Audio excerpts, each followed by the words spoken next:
Learning से चालू करूंगा कि आपकी नजर के सामने जो चीज दिखे उसको ऑब्जर्व करना सीखो। क्या करना सीखो? वो नहीं आता है स्पंज पानी को सोख लेता है, तेल को सोख लेता है, ऐसा आपका दिमाग हो जाना चाहिए, आपकी आंखें ऐसी हो जानी चाहिए, वो हर चीज को नोटिस करे। मैं यहीं से आपको कुछ नोटिस करने की, मैं यहाँ पे ज्ञान देने कम आया हूं, मैं आपको सिखाने आया हूं। एक एंटरप्रेन्योर वही होता है जो 24/7 365 डेज सीखता रहे। एंटरप्रेन्योर की डेफिनेशन क्या है? एंटरप्रेन्योरशिप की डेफिनेशन नहीं कि 10,000 करोड़ का टर्नओवर। एंटरप्रेन्योरशिप की डेफिनेशन ये नहीं कि सेल्फी कितने लोग ले रहे हैं। एंटरप्रेन्योरशिप की डेफिनेशन ये नहीं कि वाहवाही कर रहे हैं लोग। एंटरप्रेन्योरशिप की डेफिनेशन है कि पहले खुद का जुगाड़ कर लो, फिर आस पड़ोस का करो, फिर समाज का करो, फिर प्रदेश का करो और फिर देश का करो। करेक्ट? एंटरप्रेन्योरशिप ये है। घर बेच के तीरथ नहीं होता है। खुद कुछ करोगे नहीं, ज्ञान दोगे तो उससे कुछ होने जाना नहीं है। तो मैं बताता हूं, अब यहां पे आपको क्या नोटिस आ रहा है? अच्छा, मेरी दुकान लगेगी तो मुझे बोल्ड में मेरी दुकान का नाम लगाना है। अगर मेरी दुकान चालू होगी तो मुझे येलो कलर यूज करना है। अगर मेरी दुकान हुई, कहीं पब्लिक स्पीकिंग करना है तो मुझे ये ड्रेस पहनना है। अरे प्रफुल्ल भाई ने ऐसे जूते पहने, आप समझ रहे हो? फिर आपको जो अच्छा लगे वो एक्सेप्ट करके अप्लाई कर देना। करेक्ट? तो ऑब्जर्वेशन आपको करना है। And entrepreneurship is nothing like, it's a 24/7 job and it's a marathon. Every day you meet people and you greet people.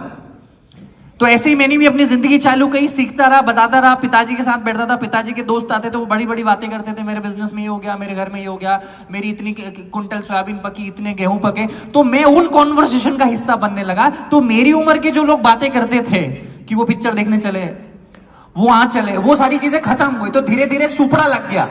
तो अच्छी अच्छी चीजें मेरे पास आ गई, कंकड़ और जो भी बेकार की चीजें थी वो नीचे चले गई। अगर आपने डेली बेसिस पे अपने मित्रों को बदल दिया, अपने विचारों को बदल दिया, अपनी बातों के टॉपिक्स को बदल दिया, तो आपकी जिंदगी की तरक्की का सिक्का वहां से चालू हो जाता है।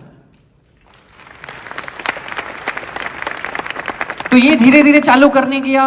वहीं एजुकेशन ले ली, 11th 12th में कॉमर्स किया, बैचलर ऑफ कॉमर्स पढ़ा, साथ में CFA पढ़ना चालू किया, लेवल 1 भी क्लियर किया।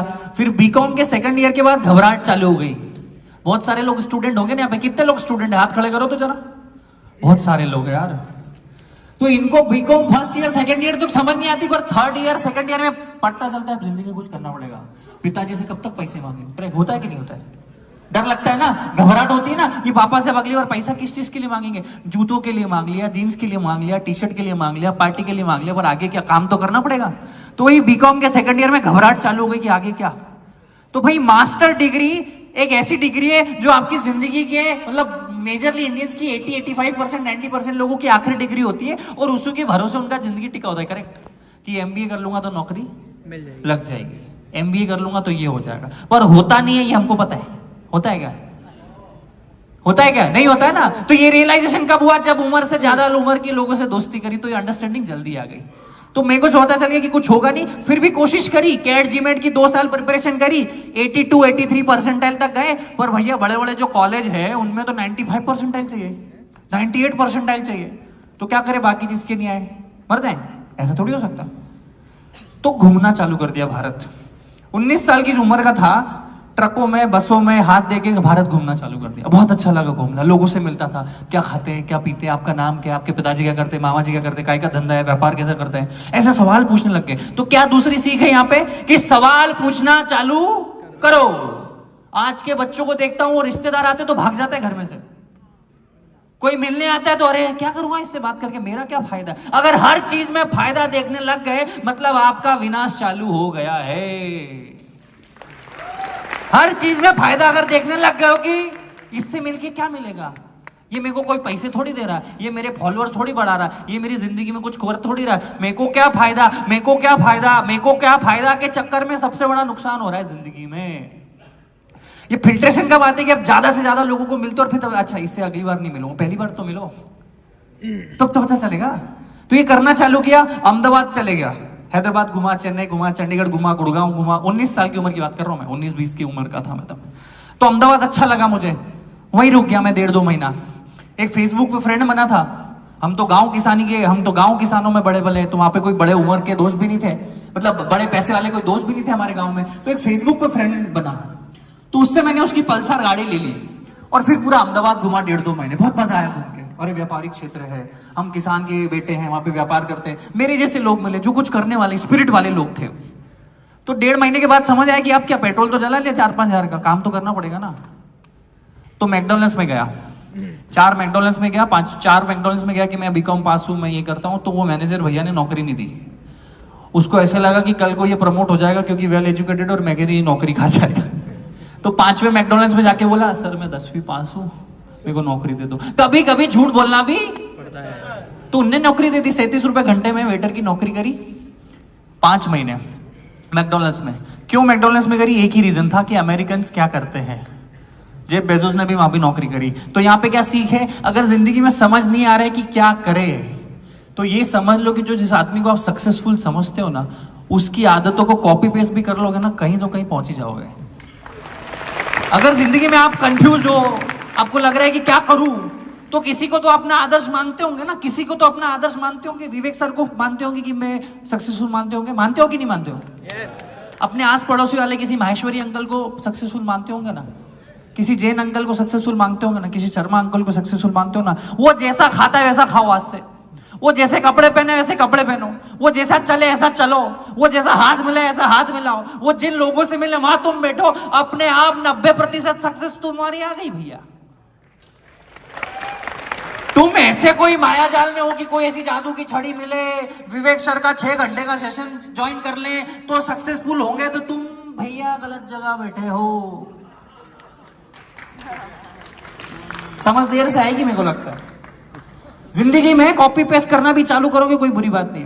तो यही करता गया, मैकडॉनल्ड्स में नौकरी 4, 4.5, 5 महीने के बाद रियलाइज हुआ कब तक कहीं पहुंचने के लिए कहीं से निकलना पड़ता है। करेक्ट? तो मन के ठीक है भैया सीख लिए। लोग एक ही जगह अटके रहते हैं, मैंने कहा आप खुद की दुकान चालू करेंगे। तो उस समय अगर मैं होता, आपकी जगह कोई और, मेरी जगह कोई और होता, तो वो पापा से 10-15 लाख रुपए लेता, दुकान डालता। तो मैंने कहा नहीं यार, मैं संघर्ष करूंगा। संघर्ष अगर आपको ना मिले ना, तो संघर्ष को चुनने चले जाओ। संघर्ष अगर किसी कारणवश आपको नहीं मिला है, आपके माँ बाप ने बहुत मेहनत करके अगर आपको संघर्ष नहीं करने दिया, जो कि आज के माँ बाप का सबसे बड़ा दुख है। आप बहुत सारे लोग यहाँ पे माँ बाप होंगे, आप इसलिए मेहनत करते हो, इसलिए दिन रात संघर्ष करते हो कि आपकी औलाद संघर्ष ना करे। ये अपने आप में बहुत बड़ा संघर्ष है। आप इसलिए मेहनत करते हो कि मेरे बेटे को टेंशन ना हो। आप आपने पंखे में गुजारी जिंदगी और आप उसको ऐसी दे देते हो, तो वो संघर्ष नहीं करता है और आगे जिंदगी में आके उसको बहुत दिक्कतें होती है। तो ये रियलाइजेशन मुझे हो गया। मैंने कहा मैं संघर्ष आया नहीं मुझे मजबूरी में, मैंने संघर्ष चुना है कि मैं ठेला डालूंगा।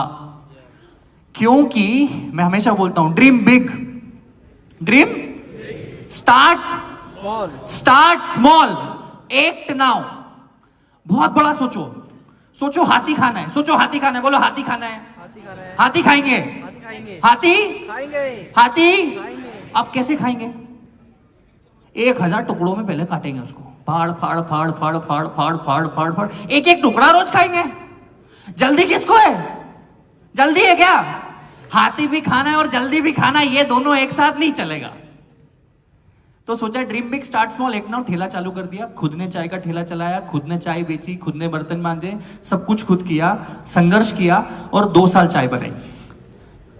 क्योंकि वहां से बहुत सारा सीखने को मिलता है। 8000 रुपए से चालू किया था। क्यों चालू किया था? कि अगर 1-2 बार, पहली बार में 10-15 लाख रुपए लगा दोगे ना, कल को नुकसान हुआ ना, तो जिंदगी में कभी व्यापारी नहीं बन पाओगे। सारे दुख झेल जाओगे। और वो पैसे का जो दुख है ना, वो आदमी को कुछ सोचने समझने के लायक ही नहीं छोड़ता है। तो 8000 से चालू किया, तो एक तो पॉसिबिलिटी थी कि सब कुछ लूट जाएगा पर पैसे तो नहीं लूटेंगे। और अगली बार पापा से मांगेंगे, एक और 8000 रुपए की किस्त मांग लेंगे, क्या जा रहा है। और अगली बार 10 लाख मांगते तो पापा नहीं मारते, घर से भगा देते। होता है ना बहुत सी बार। तो अगर आप 20, 21, 22 के हो, तो सेठ बनने की कोशिश मत करो, मजदूर बनने की कोशिश करो। कितने ही सूरत के व्यापारी है जिनके 5-5, 7-7 हजार करोड़ के बिजनेस है, उन्होंने उनके बच्चों को यूएस भेजा कि तू मैकडॉनल्ड्स में जॉब कर, स्टारबक्स में नौकरी कर, बैंक बीपीओ में जॉब करवाते हैं उनको, क्योंकि उनको जिंदगी के फलसफे पता चले। अगर आपको 1 रुपए की वैल्यू नहीं है, तो इस बात की क्या गारंटी है आपको 100 रुपए की वैल्यू होगी। अगर आपको 100 रुपए की वैल्यू नहीं, तो इस बात की क्या गारंटी कि आपको 1000 की वैल्यू होगी। अगर आपको 1000 रुपए की वैल्यू नहीं, तो इस बात की क्या गारंटी कि आपको 1 लाख रुपए की वैल्यू होगी। 1 लाख रुपए की अगर वैल्यू नहीं, तो आपको किस बात की गारंटी कि आपको 1 करोड़ की वैल्यू होगी। तो earn that first rupee first. मैंने पहले दिन 5 लोगों को चाय बेची, 150 रुपए का धंधा हुआ। लोग मेरे पास नहीं आ रहे थे, मैं लोगों के पास गया। पहले दिन चाय की दुकान जब ओपन करी, तो लोग मेरे पास नहीं आ रहे थे, तो मैं हाईवे, एसडी हाईवे, कितने लोग अगर अहमदाबाद में पता हो तो एसडी हाईवे करके एक जगह है, तो वो पे कारें खड़ी होती है, तो लोग मेरे पास नहीं आ रहे थे, तो मैं लोगों के पास चले गया और उनकी कार पे नॉक करता, hello my name is Praful Billauri, would you like to taste my tea, I make awesome chai. तो बोले ये भाई कौन है अंग्रेजी बोलने चाय वाला, भाई लाओ तुम्हारी चाय। तो ये अलग क्या सीखी, अगर लोग आपके पास नहीं आ रही तो आप लोगों के पास चले जाओ, किसी को तो आना जाना पड़ेगा ना। अगर कोई आपको फॉलो नहीं कर रहा है तो आप उसको फॉलो कर दो, वो आपको फॉलो बैक कर देगा। अगर कोई आपको अपना नंबर नहीं दे रहा है तो आप उसको नंबर दे दो, वो मिस कॉल तो देगा। कोई अगर आपसे हाथ नहीं मिला रहा है तो आप हाथ बढ़ा दो, आपको हाथ बढ़ाएगा तो सही। कोई आपको शादी में नहीं बुला रहा तो आप यूं ही चले जाओ। वो यूं बोलेगा यार भूल गए, तेरी पत्रिका तो लिखी हुई थी यार पर देना भूल गया, वो झूठ बोलेगा पर आपको नीचा नहीं दिखाएगा, मेरी गारंटी है। क्या बोलेगा वो, यार भैया आपको तो बुलाया था, वो पत्रिका घर ही रह गई, भले उसने आपको नहीं बुलाया। सो ये है कि लोग अगर आपके पास नहीं आ रहे तो आप लोगों के पास चले जाओ। Ego should be zero. कितना ego should be zero, and it's most like अगर पीपल आपको अप्रोच नहीं कर रहे तो आप लोगों को अप्रोच करो।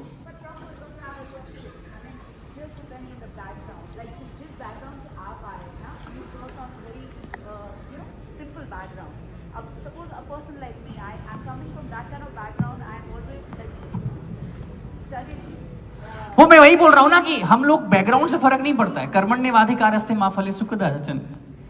आज अगर दुनिया के सबसे अमीर आदमी जेफ बेजोस है, उनको तो काम करने की कोई जरूरत नहीं है, उनके आने वाली 10 जनरेशन में कोई पैसा मिलेगा, फिर भी वो काम कर रहे हैं। आपका बैकग्राउंड क्या है, आपकी जात क्या है, आपकी बिरादरी क्या है, आपकी एज क्या है, आपका जेंडर क्या है, आप अच्छे दिखते हो, मैं वही बोल रहा हूं, ये आपको फिगर आउट करना पड़े। मैंने चाय बेची, आप हेलीकॉप्टर बेचो, क्या फर्क पड़ता है? आपका बैकग्राउंड अगर स्ट्रांग है तो आप कुछ और बेचो ना।